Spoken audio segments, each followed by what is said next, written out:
Hey, it's Paige DeSorbo from Giggly Squad. High quality fashion without the price tag. Say hello to Quince. I'm snagging high-end essentials like cozy cashmere sweaters, sleek leather jackets, fine jewelry, and so much more. With Quince being 50 to 80% less than similar brands. And they partner with factories that prioritize safe, ethical, and responsible manufacturing. I love that. Luxury quality within reach. Go to quince.com/style to get free shipping and 365-day returns on your next order. Quince.com/style.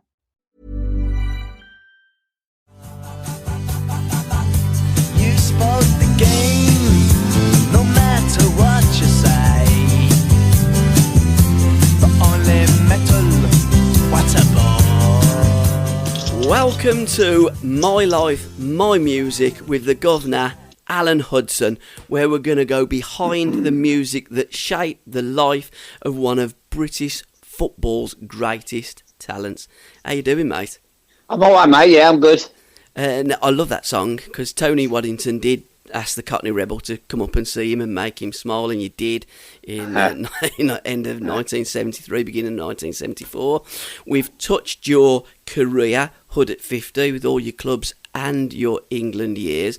But a big part of Alan Hudson, the man, is the other stuff, the showbiz stuff, the music, and you've got some wonderful tales to tell. You gave in the Working Man's Ballet, your autobiography, your last chapter, to all that stuff. So that's where we're going to focus for the next 2 or 3 shows, Al. So when did you discover music? When did you get into music? What was the first record, for instance, that you bought? Well, I think being brought up in the King's Road, and as a young kid, I used to go to.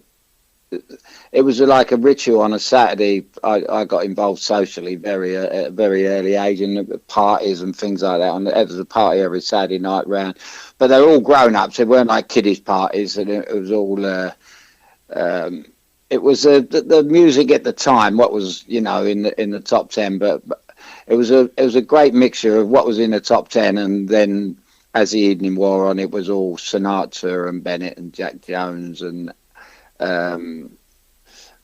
All those kind of play, all them Italian crooners, And you are a massive Frank Sinatra fan. Getting to know you like I do, I would say that he's top of the pops for you, isn't he?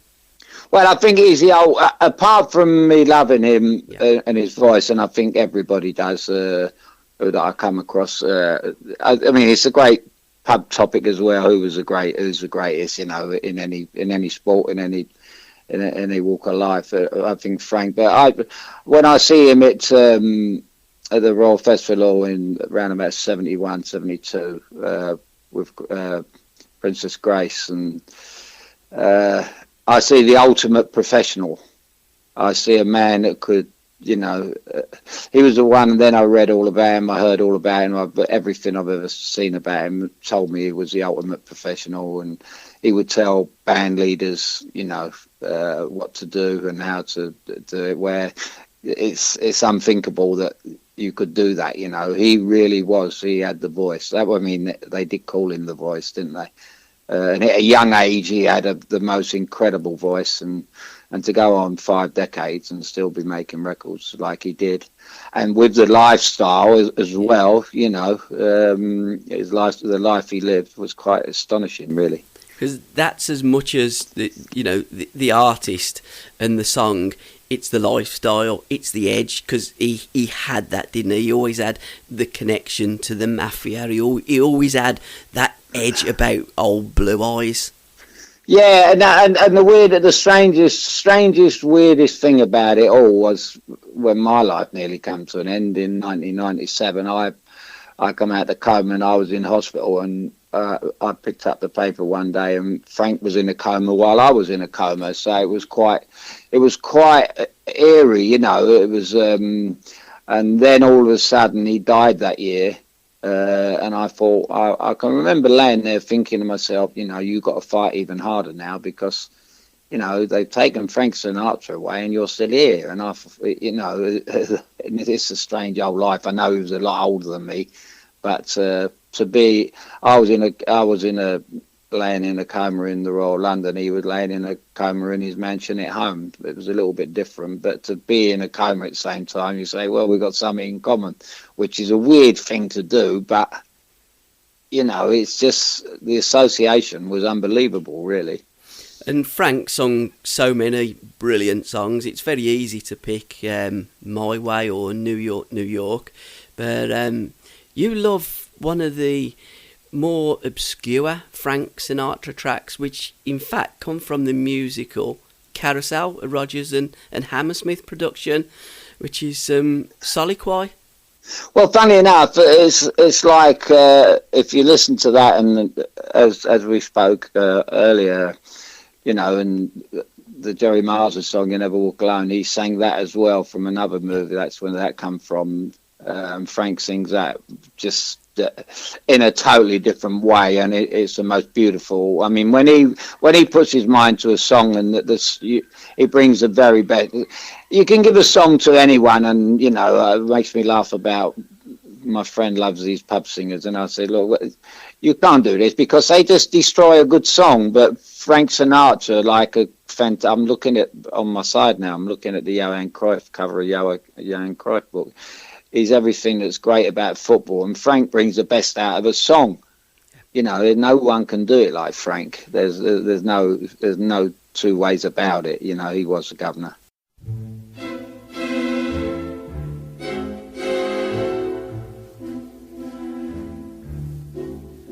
I wonder what he'll think of me. I guess he'll call me the old man. I guess he'll think I can lick every other fella's father. Well, I can. I bet that he turns out to be the spitting image of his dad, but he'll have more common sense than his puddin'-headed father ever had. I'll teach him to wrestle and dive through a wave when we go in the morning for our swim. His mother can teach him the way to behave, but she won't make a sissy out of him. Not him, not my boy, not Bill. My boy Bill, I will see that he's named after me. I will. My boy Bill, he'll be tall and as tough as a tree. Will Bill, like a tree, he'll grow with his head held high and his feet planted firm on the ground. And you won't see nobody dare to try to boss him or toss him around. No pot-bellied, baggy-eyed bully'll boss him around. I don't give a damn what he does, as long as he does what he likes. He can sit on his tail or work on a rail with a hammer and spikes. He can ferry a boat on a river, or pedal a pack on his back, or work up and down the streets of a town with a whip and a horse and a hack. He can haul a scow along a canal, run a cow around a corral, or maybe bark for a carousel. Of course it takes talent to do that well. He might be champ of the heavyweights, or a fella that sells you glue, or president of the United States. That'd be all right too. His mother would like that, but he wouldn't be president unless he wanted to be. Not Bill. My boy Bill, he'll be tall and as tough as a tree. Will Bill, like a tree, he'll grow with his head held high and his feet planted firm on the ground. And you won't see nobody dare to try to boss him or toss him around. No fat-bottomed, flabby-faced, pot-bellied, baggy-eyed bully'll boss him around.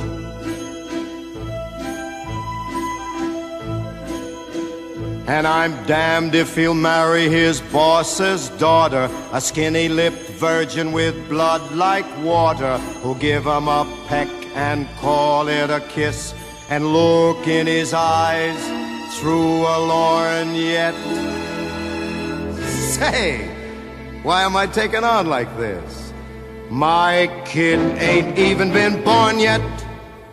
I can see him when he's 17 or so, and starting in to go with a girl.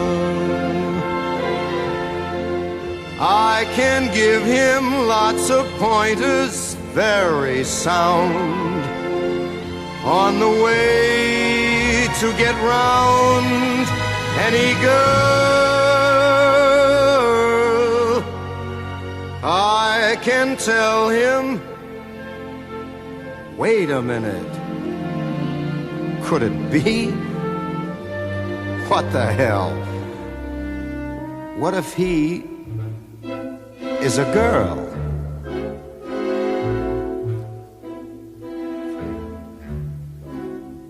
You can have fun with a son, but you've got to be a father to a girl. She mightn't be so bad at that, a kid with ribbons in her hair, a kind of neat and petite little tintype of her mother. What a pair!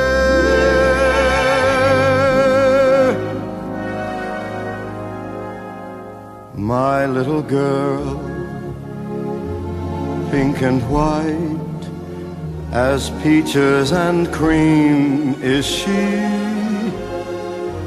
My little girl is half again as bright as girls were meant to be. Dozens of boys pursue her,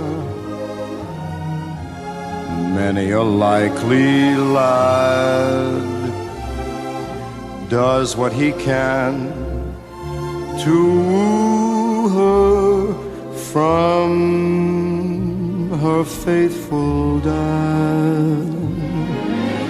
She has a few pink and white young fellas of 2 and 3, but my little girl gets hungry every night, and she comes home to me.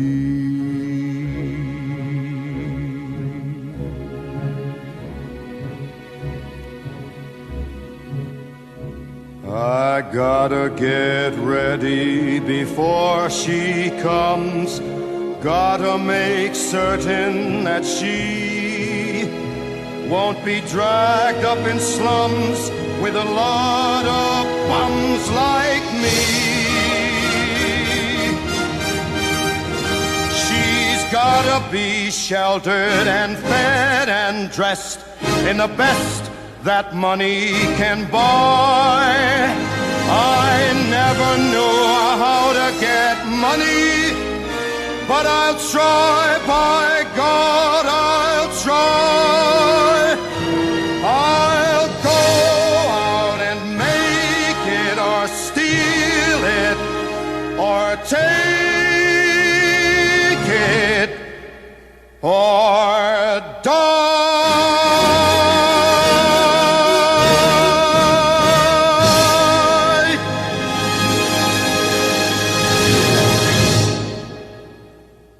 And another group that you were really into, and I think everybody was growing up. You must have. I mean, you were born in 1951 in Chelsea. these lads come from Liverpool, and I suppose 1962 was a big year for them when they had their first hit, "Love Me Do." But you're a big Beatles fan as well, aren't you, Al? Oh, massive, yeah. I remember as a kid, a very young kid, I would go from our prefab, and my mum would walk me up to the records when there was record shops about on the corner in them days, and there'd be queues to get their first album, the album that had come out that day, and I'd always treasure their, getting it on the first day. And I mean, they were just something else. And I was a great McCartney fan at that time, but as the years went on, I become a Lennon and Harrison fan. But they were again, when they broke up, it was like a little bit like our team at Stoke. What we might have done had the roof not blown off. They were making songs at that stage which it was never heard of. What they would have been making today. And I remember two lads come out, Tears for Fears, have tried to copy them. And they were fantastic, but there could never be another Beatles, and you think, it's like having a football team again, and they had a drummer. They didn't really need a drummer, the thing with Lennon, who was always had them great one-liners about when they ask about how good the Beatles were, and they said to him, is Ringo the greatest drummer in the world? And John Lennon just turned around and said, "Look, mate," he said, "Ringo Starr ain't even the best drummer in the Beatles." And that was just something that just about summed them up, because they were great all-rounders, and that is probably a true story. And again, they had an edge to them, didn't they? When you'd see them in or on a chat show, I mean, whether it be Parkinson or the Ed Sullivan Show or whatever chat show that they were on at the time, they would they'd set the presenter up. They'd do things that were completely different and off the cuff, and then they'd just all of a sudden just go into the song, and you'd think, well, yeah, they were. Basically, they were off the wall. Yeah. They were off the wall, and they were like the Mavericks of, what they talk about in football. They were the Mavericks. They just went along. They were just so full of themselves. They were so confident in their ability, so confident in their music, so confident in their writing. They wrote great songs, and really, they were never really touched until the Bee Gees come along and the Gib come along and just about overtook them. But they had retired, as I said, far too early. Now the Beatles track that you've picked is Eleanor Rigby. Why did you choose that song? Well, I think it's so realistic. It's so if you go to a funeral, and it's so morbid, and I try not to go these days because my friends go and they ask me to go, and I don't like going unless it's someone very close to my heart. And the words to it are just, they make a lovely song out of a bad situation, Father Mackenzie and all that. And it's how someone can sit down and write a song about that is and then put the thing with me. I always say that I could write a song and I could be a good songwriter, but how they put music to it and the music they put to it, and the Elton John with Bernie Taupin thing, how they put music to such beautiful words is the lyrics are fantastic. Eleanor Rigby is just something. It's a very underrated song as well, which I love about it. I can't believe it. I think it's the best song they've ever done. Ah, look at all the lonely people. Ah, look at all the lonely people. Eleanor Rigby picks up the rice in the church where a wedding has been. Lives in a dream, waits at the window, wearing the face that she keeps in a jar by the door. Who is it for? All the lonely people. Where do they all come from? All the lonely people. Father Mackenzie, writing the words of a sermon that no one will hear. No one comes near, look at him working, darning his socks in the night when there's nobody there. What does he care? All the lonely people, where do they all come from?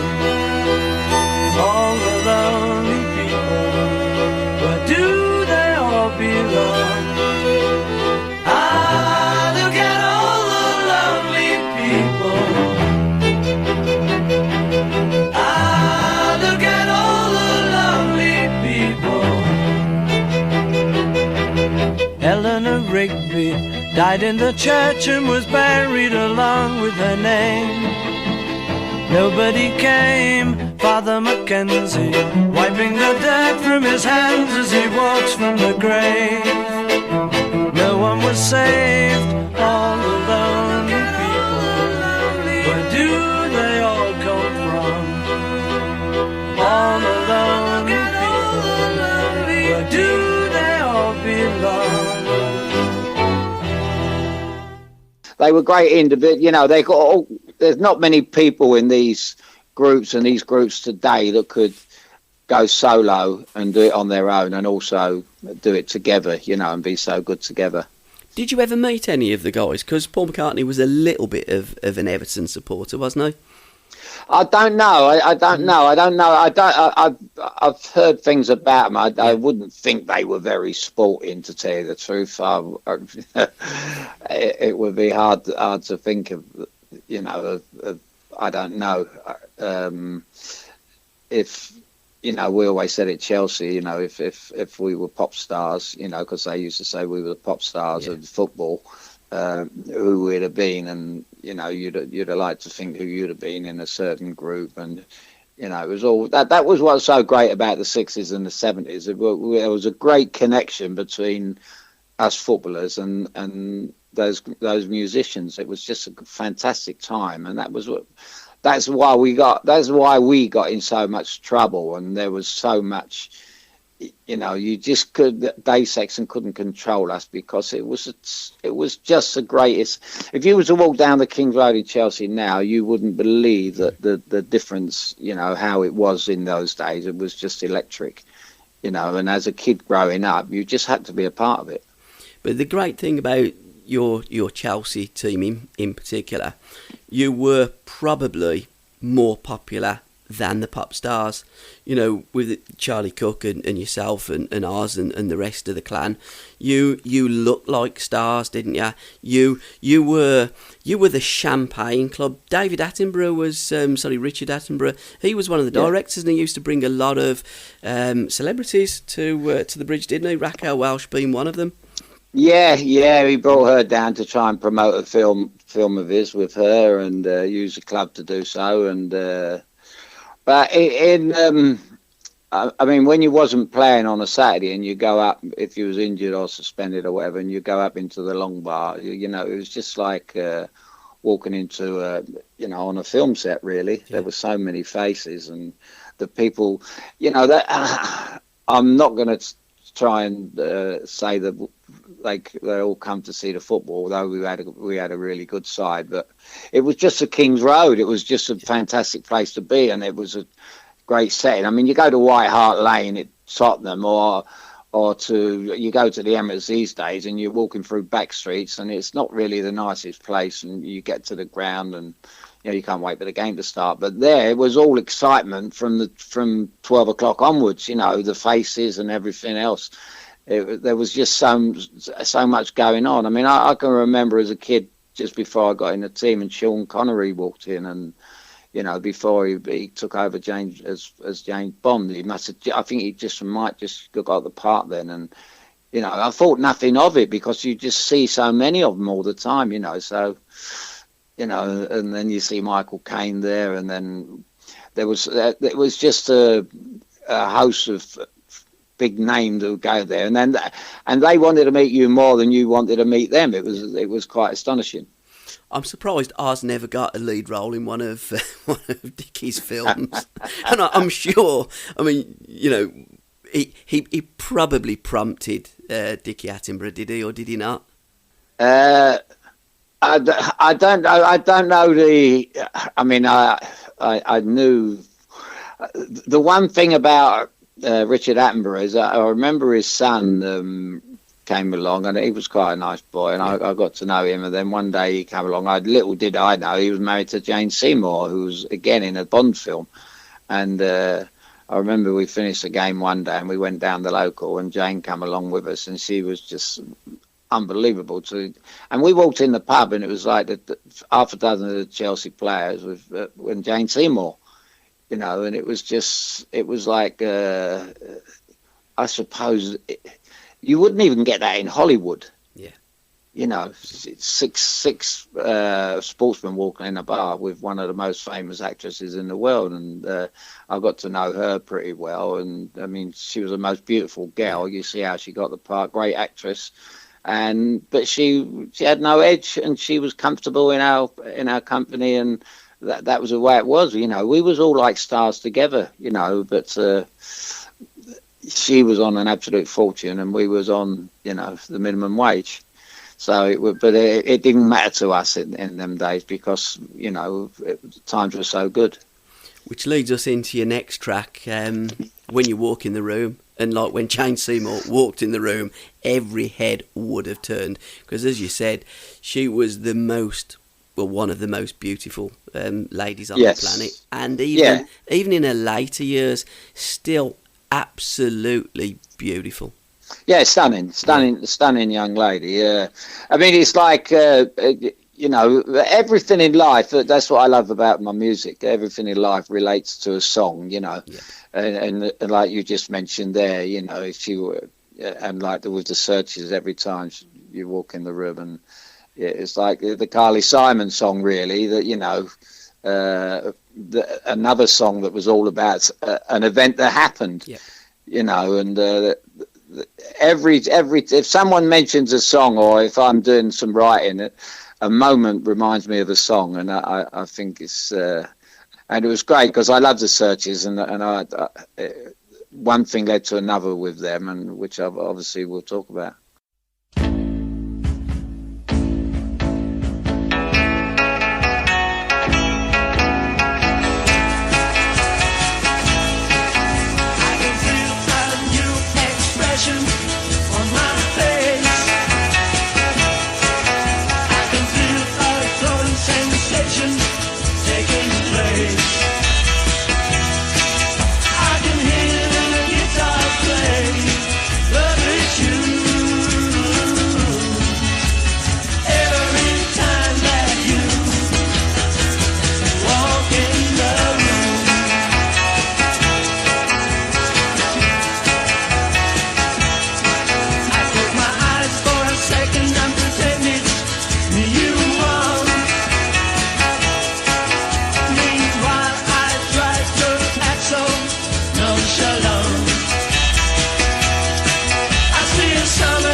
Let's talk about it now then, brother.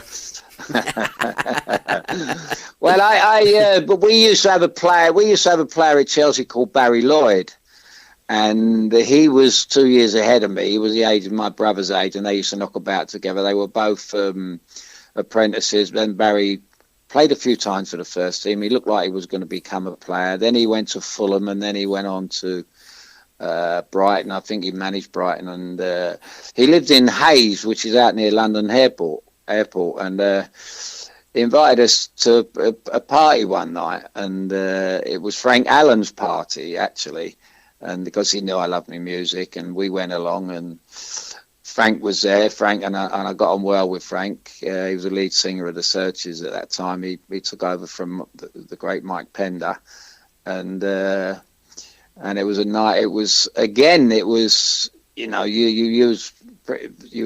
you felt so comfortable because you'd already knew these stars, and there was him, and standing at the on the side there was Jason King, Peter Wingard, who was a friend of his, and I remember my best friend Leslie said to him, "Can I ask you where you get your suits from?" And obviously, being Jason King, he looked immaculate, and he said, "I'm afraid I can't tell you that." And my friend wasn't too pleased about it, but because we had our own tailor in Chelsea, which was far better, a fellow called Major Haywood. And I remember in 1969-70 paying £300 for a suit at Majors when I was on about £30 a week. So what would we been wearing had we earned today's money? Because again, the look, the culture, it was everything, wasn't it? It wasn't just the playing football; it was the music, it was everything else. And there's a link as well to the late and great Dusty Springfield through Frank Allen, isn't there?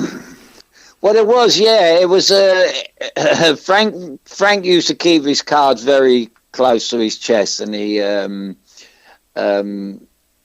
just said to me one day,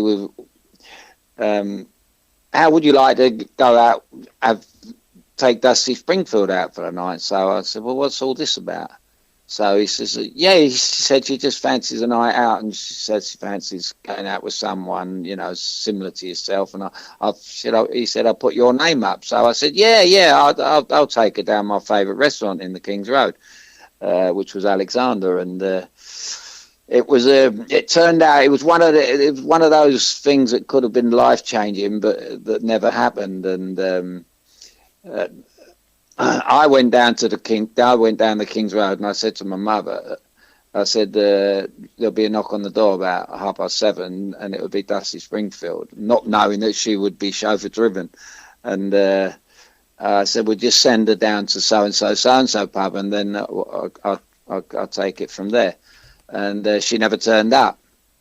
And little did I know, I thought she hadn't turned up, but little did I know that a big Rolls Royce parked outside our prefab, and the fella got out with his cap on and went to my front door of our little prefab and asked for me, and my mother sent him in the opposite direction because she didn't want me. She knew all about Dusty Springfield, and she thought, again, being protective to their son, they thought it would be a step in the wrong direction in my career, which I wasn't very pleased with, because I would love to have taken her out.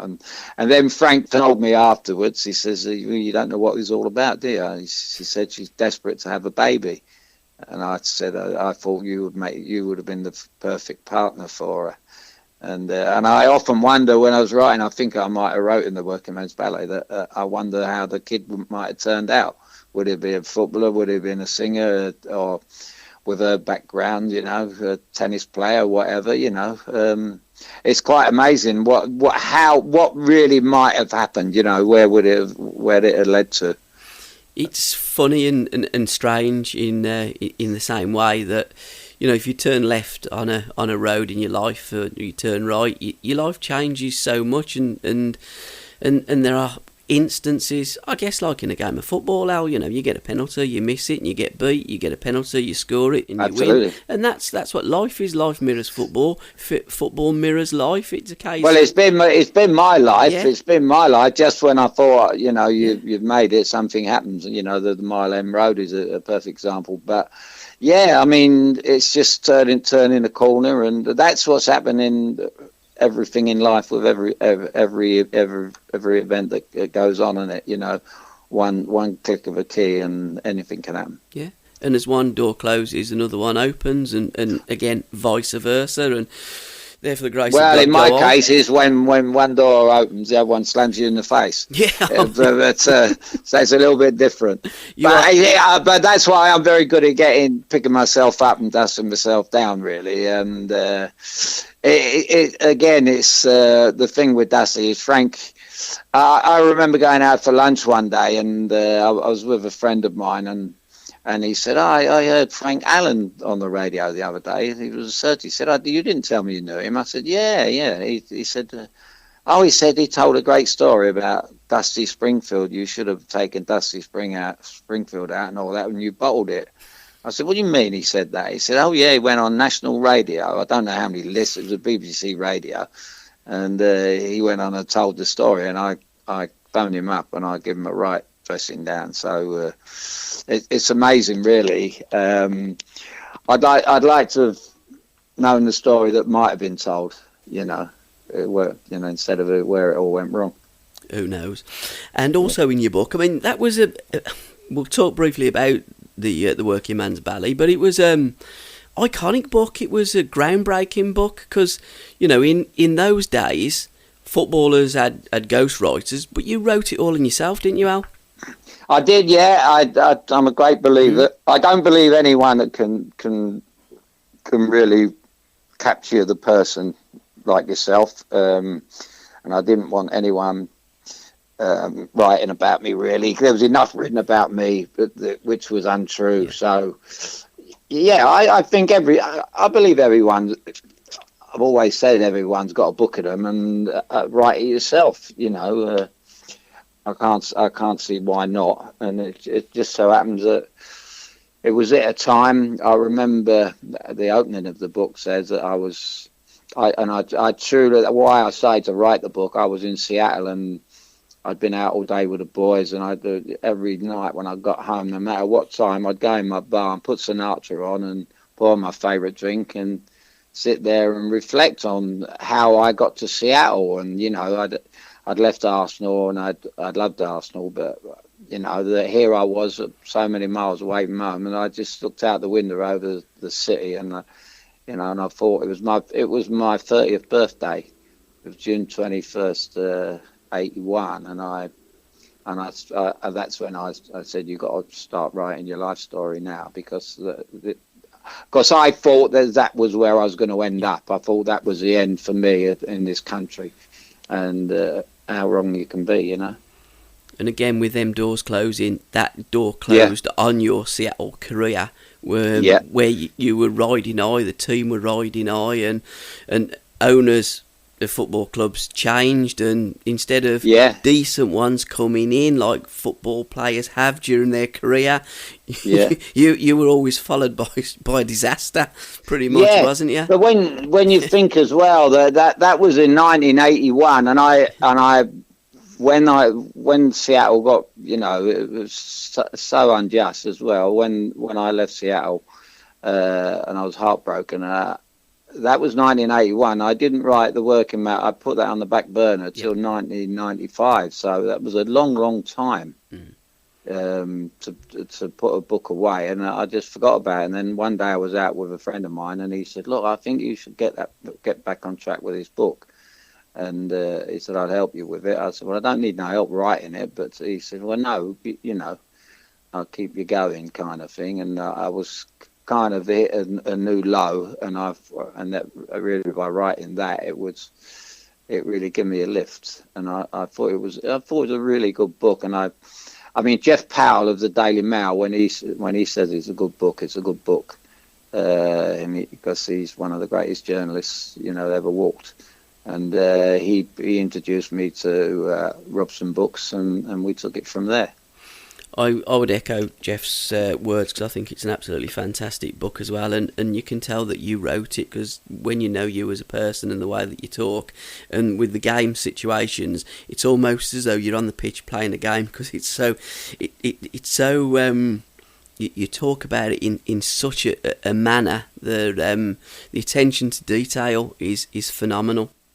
Yeah, I think what you just said as well, Paul, is I remember I was out one day and I did a book signing and on another book, and these people come up to several people come up to me and talking about the Working Man Ballet, say how much we love reading that, and I said, well, what did you like about it? Well, I like a bit of feedback, and I said because we knew it was you. Yeah. You know, we knew it was you that wrote it, and we knew it was you talking, and we can relate to you. Whereas if it had been a ghostwriter, that wouldn't have happened. It would have been that you know, that is what I didn't. So I made the right choice there. Because again, it's when you're a ghostwriter, you're kind of writing it in a third dimension, aren't you? As that third person. It's like with your Facebook and your Twitter accounts, which your Twitter is Alan Hudson _10, and your official Facebook site as well, which you daily blog with your views about various things, whether it be football, politics, etc., etc. And I often do interact with people, but not on a one-to-one personal level, because I can't do that. I'm part of your team, and I take instructions from you to help you work your social media. But people can always tell when it comes from Alan Hudson, because it's that personal stamp, and I can never give that personal stamp, and neither can a ghostwriter in a book. No, you can't do it with anybody, you know, because it has to come from the heart. It's got to come from the gut, you know, your gut feeling and everything else. And no man could. It's like somebody telling you what you think about something, or your ideas about something. You say, well, how do you know what I'm thinking? Yeah. You know, you don't know. So, you know, I think people that write their books, I don't know. It's why not do it yourself? I just don't go and work that out. I know a couple of my people that once they read it, they asked me to. They needed to write letters, very personal letters. They asked if I would do it and I said, "What do you want me to do it for?" They said, "Well, you know how to put things together." And I said, "But I wasn't educated. I was hopeless at English at school and this kind of stuff." I suppose it's just being, you know, from that early age in Chelsea and being brought up around these people, which I told you about with the music and the young ladies and everything else. It was I suppose it's being streetwise in those times, and something that couldn't happen today. I mean, there's people, I see youngsters today, and they're not just streetwise. They don't take it in. And plus the fact in Chelsea, it's not too much to take in. It's not I mean, my life around them times were exciting, and Chelsea is not exciting at the moment. Now, while we're still at Chelsea then, you did allude to earlier, and you do allude to it in your books, if Chelsea were a football team, you would have been the Faces. What was it about the Faces that you loved in particular, and how did you get that connection? Well, it was all. I remember being at school, and there was one kid who was Rolling Stones mad. I was Beatles mad, and I couldn't understand why he loved the Rolling Stones, and you know, because I didn't think there was any comparison. But the Faces, it was Stevie Marriott, wasn't it? And our mutual friend John Hellier, which I'm delighted to know that he did the show with him, and it was I think it was Stevie Marriott that come along, and you know, he would have been perfect in our team. You know, I always look at when I look at these stars and whatever, and I thought they would have been a great addition to our team, whether they were good players or not, but they would have been great for our social team and everything that goes with it, you know. And Steve Marriott, having him come in every morning and before training and all that, and it would have been a perfect addition. And obviously his music was superb. You know, I've seen him on stage, and it was fantastic. I think the thing with the Small Faces, or just, you know, Small Faces, they were all the same size. They were about 5'6" as well. Yeah. And it was a little bit like the Artful Dodger, wasn't he, Marriott? I think he'd have been a great left or right winger. I don't know what foot he used to kick the ball with, but you could actually see him playing football, couldn't you? Well, I suppose it's a lot to do with passion, isn't it? You know, it's that and the passion and the energy and everything else. But that's the way it was in those days. With musicians, you know. But I think them more so. You know, the Beatles were a little bit more laid back, and they could really, you know, the song "A Day in the Life" and stuff like that. They could really go from one extreme to the other. But Marriott was all about energy, wasn't he? He was, you know, I would imagine him getting into so much trouble in our team. It was unbelievable. You know, Sexton would think, oh, no, I bought a right crackpot here, you know. But he would fit in perfectly. Imagine Marriott and George Best as well in that Chelsea team. We would have drove Dave Sexton over the edge. Oh yeah, well that I think something might have happened. Yeah, you might have seen Dave hanging off Battersea Bridge with a rope round his neck. I think something like that. It would have ended up very sad. And then obviously when Steve left, he was replaced by another footballer, Rod Stewart. Yeah. My nephew played over his house one day, and he had my name on his back, or they had their names on their shirts. And Rod Stewart looked him up and down, and my nephew Billy, who was at Tottenham, he was there with the likes of Gascoigne at that time, and Billy just looked at him, and he can be a bit saucy, and he just said, yeah, I am, and that was all he said to Rod Stewart, and. As much as say you'd like to be as good as us, you know. But there you are, you know. He was a fouled. Some people. I said it the other week about Robbie Williams. How I was with his father, and you know, I said, "Your Robbie don't know how lucky he was not making it. He could have been in Port Vale, on the fringe of Port Vale, and been in their reserves. And because he failed playing football, he took up his other, what he was really good at, and what a magnificent artist, you know. And but how, going back to what we just been talking about, had he made it, had Port Vale took him on their books, he would never have been seen. No, you know. And I'm just a massive Robbie Williams fan. And why Maggie May? What makes that record stand out more than Other Faces or Small Faces records for you, Al? Well, I think it's again, it's the words. Yep. You know, I think we all met a Maggie May along the way.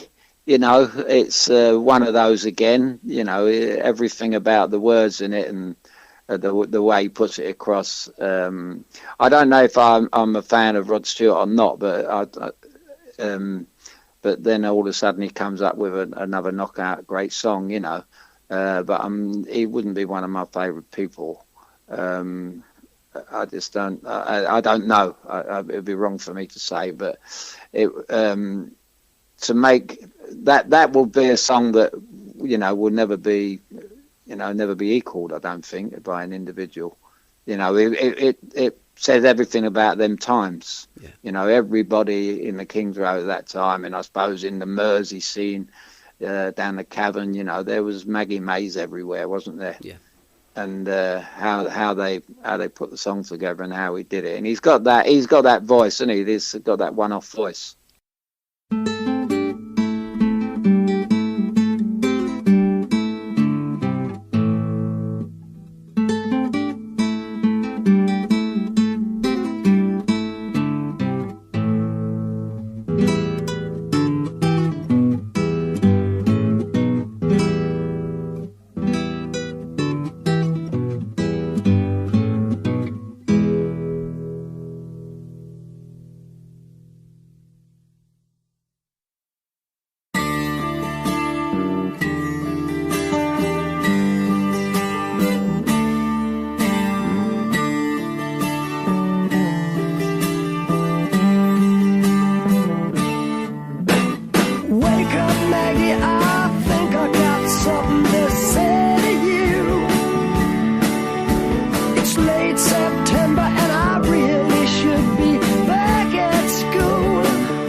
save you from being alone. You stole my heart, and that's what really hurts. The morning sun, when it's in your face, really shows your age. But that don't worry me none. In my eyes, you're everything. I laughed at all of your jokes. My love, you didn't need to coax. Oh, Maggie, I couldn't have tried anymore. You led me away from home just to save you from being alone. You stole my soul, and that's a pain I can do without. All I needed was a friend to lend a guiding hand. But you turned into a lover and mother. What a lover, you wore me out. All you did was wreck my bed, and in the morning kick me in the head. Oh, Maggie, I couldn't have tried anymore. You led me away from home, 'cause you didn't want to be alone. You stole my heart, I couldn't leave you if I tried.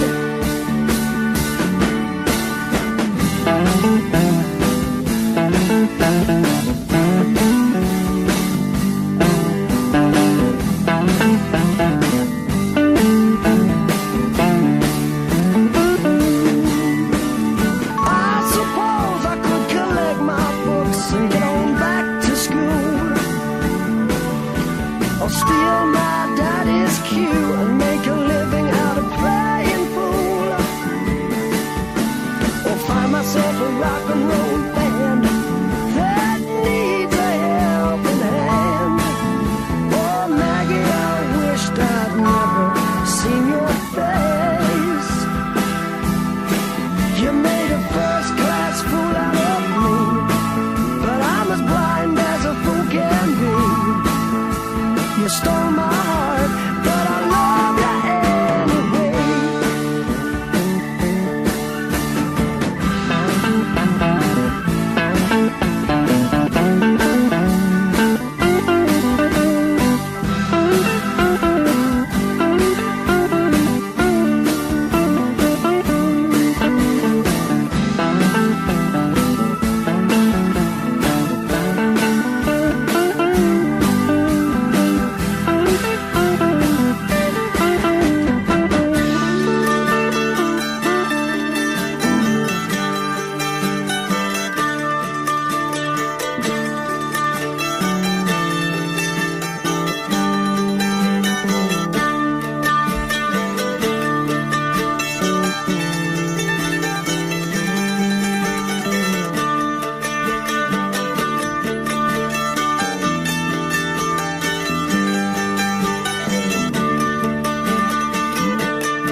Very unique. Yes. Again, not Yeah. particularly my cup of tea, but fair play to Rod. A big football fan to boot as well, and Celtic and Scotland, although he was born in Essex, worked that one out. Yeah. Well, that just about says it all, doesn't it? Yeah. Another group that were born on the Isle of Man, lived in Manchester briefly, went off to Australia, and wrote one or two good songs, you could say, was the Bee Gees. Another group that you're absolutely massively into. Well, it's and I think I've got the life story of the Bee Gees, and I watch it. I can watch it every night. I just love their music, and I remember I've had a couple of unfortunate moments in Bermuda where he used to live. The fellow that got them going, and he was over there. And I never got to meet him over there, but he was a man behind their second coming, really, with the Saturday Night Fever and all that. But I loved all their early stuff, and I just think that Barry Gibb, no one's ever done what a pop star has done like Barry Gibb, to do songs with the likes of Barbra Streisand and Celine Dion, and the Kenny Rogers song and all that. He just multi talented, and their music. And I know the song Odessa is that was a song that made me freeze. I'd never heard nothing like it, Odessa. It was just unbelievable.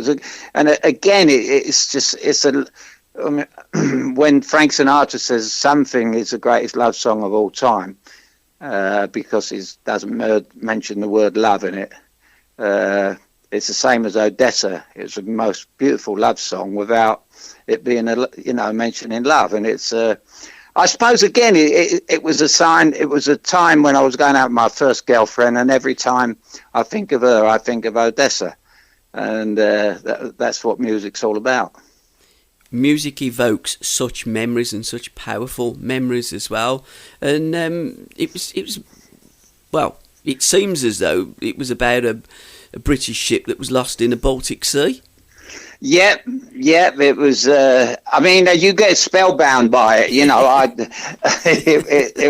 It's something that I've never really looked into the history of the song, but how they come up with it, and it is an album. It's an album, but that song itself,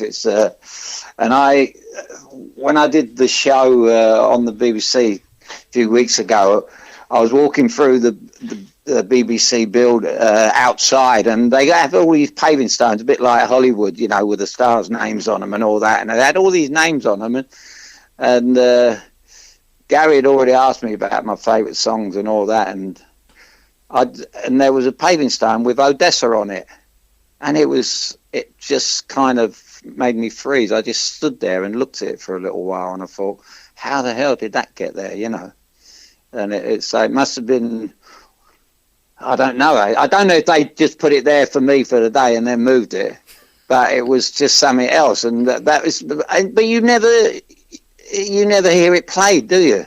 No.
Cherub, I lost the ship in the Baltic Sea. I'm on an iceberg running free, sitting, filing this berg to the shape of a ship. Sailing my way back to your lips, one passing ship gave word that you had moved out of your old flat. You love the vicar more than words can say. Tell him to pray that I won't melt away, and I'll see your face again.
Treasure, you know the neighbors that live next door. They haven't got their dog anymore. Freezing, sailing around in the North Atlantic. Can't seem to leave the sea anymore. I just don't understand why you just moved to Finland. You love that vicar more than words can say. Ask him to pray that I won't melt away, and I'll see your face again.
The British ship Veronica was lost without a sign. Again, another rare song, and that's what I love, because talking to people, you get an insight into their musical tastes. And the great thing is, instead of playing an easy track to play, would have been Staying Alive or anything from Saturday Night Fever, but I love the fact that you've gone for an early Bee Gees song, because Robin Gibb was vocals on that before Barry, and they had a bit of a breakup, didn't they, regarding that? He was, I mean, Robin Gibb was, like with the Beatles, McCartney had the voice at that time. Robin Gibb had the best voice in the group without a long shadow of it. You know, there is absolutely no argument. You know, and I remember having, you know, part of our family disagreement was the Hollies. You know, it was all about Alan Clark and Graham Nash, who was the best out of them. You know, they were so talented. But Robin Gibb had the most beautiful voice, and then all of a sudden it all swung round and Barry took over, and it was a different Bee Gees altogether. And I suppose I think the big thing of the Beatles said it and the Bee Gees said it, that the biggest influence was the Beach Boys. The harmonising of the Beach Boys was everything. You know, they were unbelievable, and that is how they ended up so good, them groups, because they used to work on the harmonising. And you know, that relates to football. Football isn't all about being a one-man team. You might get a best player, but it's all about harmonise, all about working together, and what you might be good at this, and Charlie Cook might be good at this, and I'll be good at that, and Osgood would be good at that, and that is why that's why we make a team. And pretty much why Wad the God bought you as a replacement for George Eastham to play with Jimmy Greenough, and you pair were almost telepathic, although in those days at Stoke you weren't particularly friendly, and now you're best of pals. Well, it was just a genius. It was basically the genius of Waddington that could see that, and the same with with the Bee Gees turning their life around, and with the other fella when he got them to do Saturday Night Fever, and he called them into New York, and they went in there, and they one of the greatest stories of a song I'd not touched on, but he called them in, and he asked them to do 12 songs to do the album, and they come in, and they only had 11. And he said, well, this is no good. You've got to go and write me another one, but you've only got half hour. So they went out and they walked down, and there was an elevator, and there was like they sat on the stairs, an old elevator, like a shaft there, you know. And they put together the New York mining disaster in about 20 minutes and put music to it. Now that for me is just something absolutely unheard of. Yeah.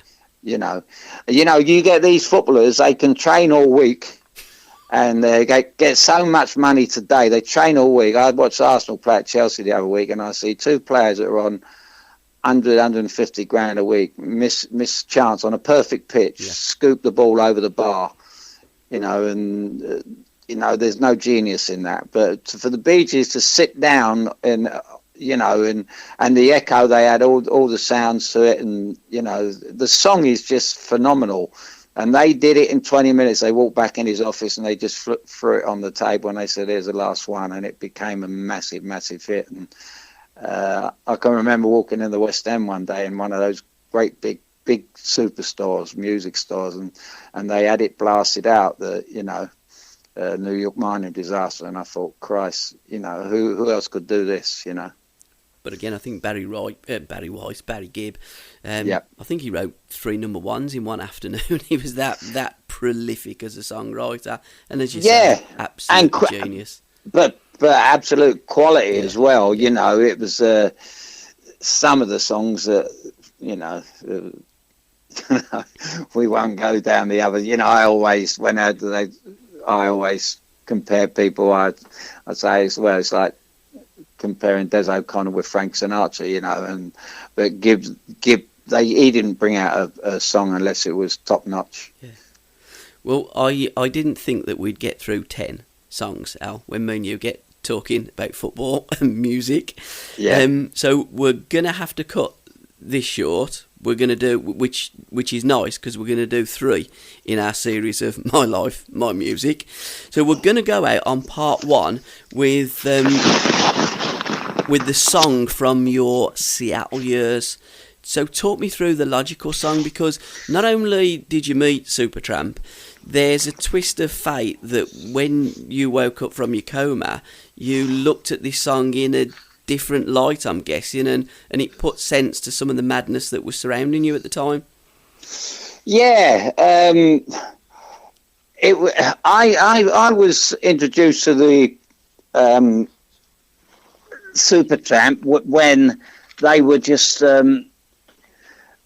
I think they were just orchestral, if that's a word. And so someone introduced me to them, and then all of a sudden I got to Seattle, and I see a big sign that they were playing over there. And by then I'd heard a lot of their music, and they did their Breakfast in America tour, and I thought, well, you know, I went up to, I got 4 tickets for me, Jimmy Gabriel, my friend Tony Davis, and Harry Redknapp, and I took them along, and I said, come on, what's these boys? And they told me after the show that if this album didn't sell, they were going to have to disband again, you know. And I said the only thing I did wrong, I should have bought shares in the album, because it was unbelievable. It was an unbelievable show. And I got to know them, and I met them again later on, and all because of being in the right place at the right time. Yeah. And then in 1997, you looked at the Logical song probably in a different light, didn't you? And you know, it was a bad year. You'd had the hit and run, and you just woke up from your coma, and I suppose when you look at the words, you know, it was so profound. Yeah. I mean, everything on that album sort of kind of come up in a different, you know, it was the same but so very different, so far apart, you know.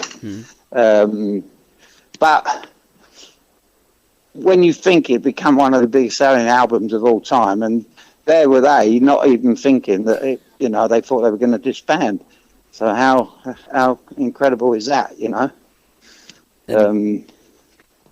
Yeah, go on, Paul. And thankfully they didn't disband, but 2 brothers that are going to have to disband now are you and I, and we're going to reconvene in 2 or 3 weeks' time and do part 2 of My Life, My Music with the Governor, Alan Hudson. All right, mate. And by the way, I absolutely loved the show that you done with Gary Crowley on BBC Radio London. It was absolutely fantastic, and it is great talking about music, about football, about a common love that we've all got. And I'm guessing football players at times like to talk about other things rather than football, because every time you meet someone, everybody wants to talk about football. And I suppose you want to talk about clothes or gigs or records or gardening or fishing or some other pastime that you love. Well, it's I don't think gardening, but but it's like you know, one of the greatest selling albums of all time. Again, Stevie Wonder, the song of the Key of Life. You know, it's all about music. Yeah.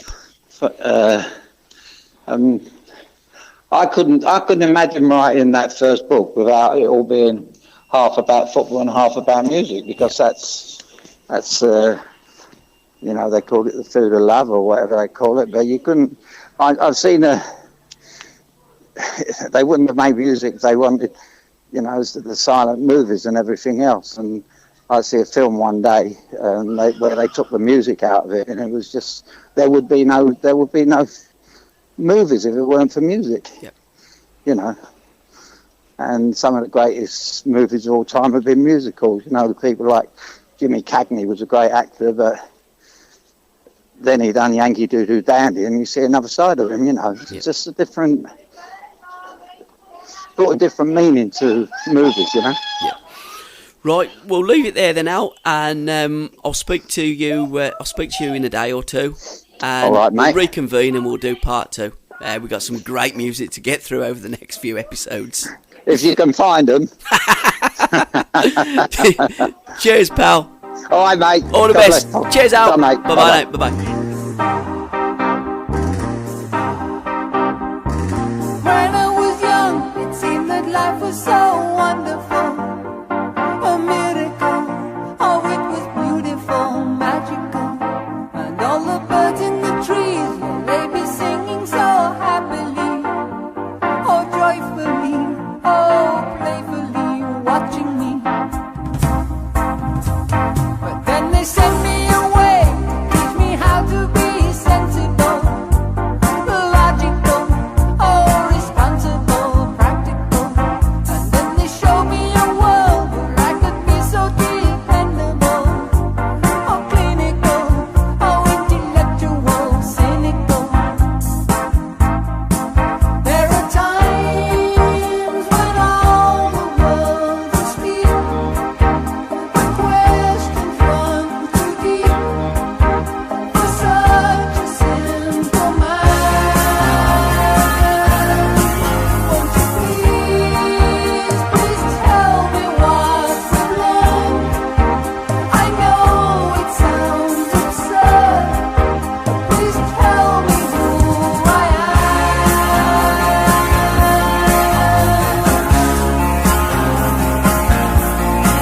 I said, now what would you say? They'll be calling you a radical, a liberal, oh, fanatical criminal. Oh, won't you sign up your name? We'd like to be your acceptable, respectable, oh, presentable, a vegetable. Oh, take it, yeah.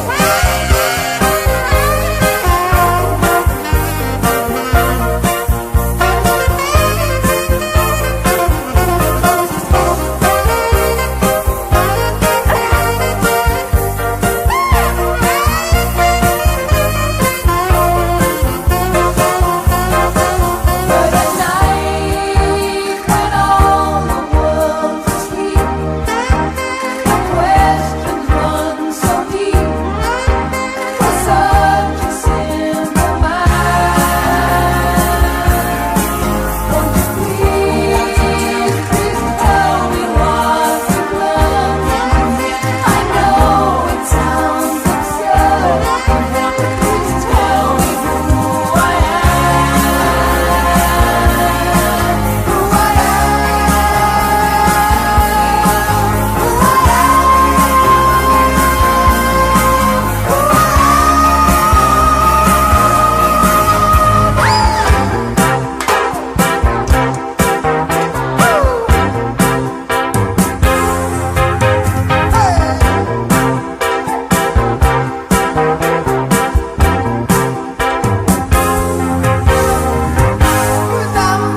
So logical.